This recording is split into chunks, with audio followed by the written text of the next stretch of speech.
আসসালামু আলাইকুম। আমাদের যারা ইসলাম ব্যাংক অ্যাকাউন্টে আই ব্যাংকিং ইউজ করি তাদেরকে 90 দিন পর পর আই ব্যাংকিংয়ের পাসওয়ার্ড চেঞ্জ করতে হয়। এখন আজকে এই ভিডিওটি দেখাবো কীভাবে আই ব্যাংকিংয়ের পাসওয়ার্ড চেঞ্জ করবেন।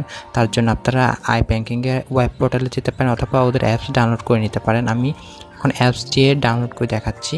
ডাউনলোড করার অ্যাপস ওপেন করবেন। অ্যাপসটি ওপেন করার পর আপনার বর্তমান জিমেল অ্যাকাউন্ট এবং পাসওয়ার্ড দিয়ে লগ ইন করে নেবেন।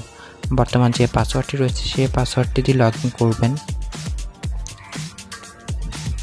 আমি আর পাসওয়ার্ডটি দিয়ে লগ ইন করে নিচ্ছি।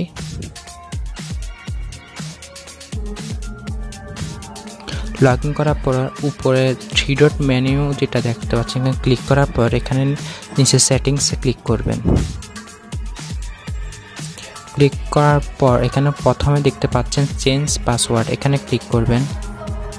এখানে আপনি পাসওয়ার্ড দেওয়ার সময় মনে রাখবেন অ্যাড ডট এগুলো দিয়ে সব মিক্সড করে দিতে হবে। 1 2 3 4 এভাবে দিলে হবে না। আমি বর্তমান পাসওয়ার্ডটি দিচ্ছি এবং নতুন যে পাসওয়ার্ডটা সেট করবেন এখন সেই পাসওয়ার্ডটি দিবেন। আবার এখানে একবার দিবেন, আবার নতুন করে এখানে আরেকবার দিবেন। একই পাসওয়ার্ড কনফার্মের জন্য 2 বার দিবেন। নতুন পাসওয়ার্ডটা দিবেন।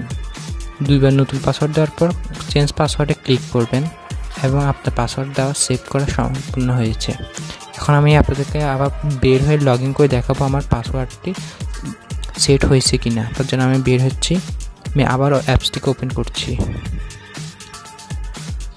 এখন আমার পুরান পাসওয়ার্ডটি দিয়ে চেক করে দেখাবো আগের পাসওয়ার্ডটি দিয়ে লগ ইন হচ্ছে কি না। আমি এখন আমার আগের পাসওয়ার্ডটি লিখছি।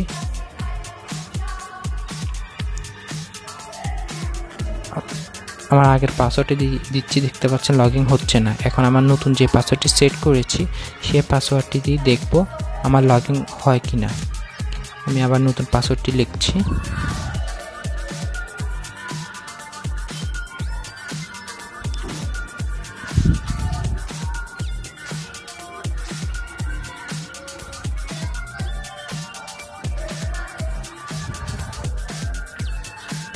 দেখতে পাচ্ছেন আমার লগ ইন করা হয়ে গেছে। তার মানে আপনারা এইভাবে খুব সহজে আপনারা পাসওয়ার্ড চেঞ্জ করতে পারবেন আইবিবিএল এর। ধন্যবাদ।